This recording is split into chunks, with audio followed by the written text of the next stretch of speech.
सोनीपत शराब घोटाले के बाद हरियाणा में पुलिस शराब माफिया पर पैनी निगाह रखे हुए है। इसी कड़ी में अंबाला में पुलिस ने देर रात एलोवेरा की आड़ में सप्लाई हो रही अवैध शराब से भरे ट्रक को पकड़ने में सफलता हासिल की थी, जिसके बाद मामले में पुलिस ने पड़ताल शुरू की थी तो पुलिस के हाथ शराब माफिया के जखीरे तक पहुंच गए और पुलिस के हाथ लग गए, जिनमें भारी मात्रा में शराब प्लास्टिक के कंटेनरों में और पानी की बड़ी बड़ी टंकियों में रखी गई थी। पुलिस में आज जब इन गोदामों पर छापेमारी की तो पुलिस के हाथ शराब की बड़ी खेप लग गई और भारी मात्रा में शराब की नकली खाली बोतलें भी पुलिस ने मौके से बरामद कर ली।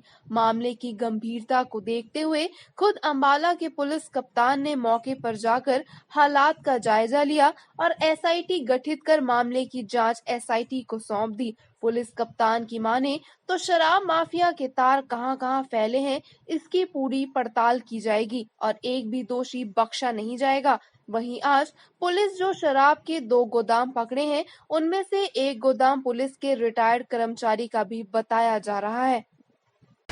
देखिए, आप जैसा देख पा रहे हैं कि मैंने अभी यहाँ स्पॉट विजिट किया है, तो रात को ही हमारे पास इन्फॉर्मेशन थी। रात को जो चीज़ें हुई हमारे सामने हुई, पता लगा, बहुत सारा कुछ हमारे को जानकारी मिली। उसके बाद पुलिस ने तुरंत एक्शन किया और सारी जानकारी आपके पास है। मैं तो अभी केवल इतना कह पाऊँगा कि जो अभी हमारे को सामान मिला है, शराब मिली है, उसमें अभी हमें पता लगाना बाकी है।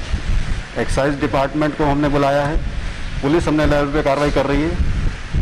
हम केवल ये चाहते हैं कि हम इस मुद्दे की, इस क्रिमिनल एक्टिविटी की तह तक जाएं। तह तक जाने का मतलब है उसमें बहुत सारे डिपार्टमेंट्स इन्वॉल्व हो सकते हैं। डिपार्टमेंट्स का मतलब है डिपार्टमेंट्स की जिसके बारे में क्रिमिनल ने उस डिपार्टमेंट को छला है, चाहे वो शराब महकमा है, जीएसटी डिपार्टमेंट है, रेवेन्यू डिपार्टमेंट है, कोई भी डिपार्टमेंट है।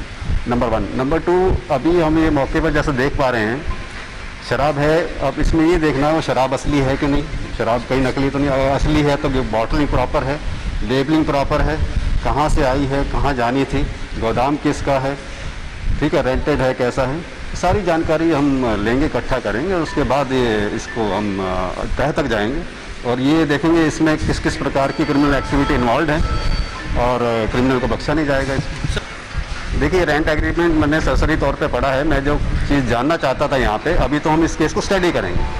मेरा कहने का मतलब ये है, ये तो अभी ये वो कार्रवाई है जो हम स्पॉट विजिट कर रहे हैं। अभी इस केस को प्रॉपर स्टडी करना पड़ेगा। कितना बड़ा मामला ये जो है हो सकता है? देखिए, जैसा आपके सामने है, इन्फॉर्मेशन थी, रात को एक गोदाम मिला, अभी सुबह हमें पता लगा, हमें और जानकारी मिली तो बगल में एक और गोदाम मिला है। तो भारी मात्रा में शराब की यहाँ स्टॉकिंग की गई है। मुझे लगता है कि यहाँ पे मैन्युफैक्चरिंग भी है, स्टॉकिंग भी है और हो सकता है कि कहीं आगे जहाँ सप्लाई है वहाँ से क्या गठबंधन है, क्या संबंध है, प्रॉपर चेन क्या है, उसको जानने के लिए हमें थोड़ा सा इसमें केस में बारीकी से काम करना है। इसकी एसआईटी बना दी गई है, जिससे एरिया के सुपरवाइजर ऑफिसर डीएसपी हैं मदन लाल जी, उनके अधीन हमने एसआईटी बनाई है। हमारे सीआई इंस्पेक्टर है, इंचार्ज यूडब्ल्यू है, एसएचओ हैं, साइबर सेल है, वो एसआईटी में काम करेंगे क्योंकि इन सब का रोल रहेगा इस चीज़। आपको लगता है कि ये जो मामला है बड़ा हो सकता है, अंतर्राज्यीय कोई गिरोह हो सकता है? देखिए, मैं तो इस पे केवल इतनी बात कहना चाहूँगा कि शराब का मसला जो है, शराब बहुत लोग, सारी दुनिया में बहुत लोग शराब पीते हैं। शराब पीने को कोई जगह, कोई एरिया, कोई स्टेट, कोई स्पेसिफिक तो है नहीं। बट मैं मानता हूँ कि जिस लेवल की खेप यहाँ पे स्टॉक की गई है, जो कि इलीगल है, नाजायज़ है। नाजायज़ का मतलब ये बनता है कि कहीं ना कहीं इसकी जो सप्लाई है नाजायज़ तरीके से ही हो रही होगी। तो हो सकता है कि कहीं ना कहीं इन्वॉल्वमेंट किस लेवल की, वही मैं कहना चाह रहा हूँ बार बार कि हमें देखना पड़ेगा, जांच करनी पड़ेगी। देखिए, तार जोड़ना ही हमारा काम है।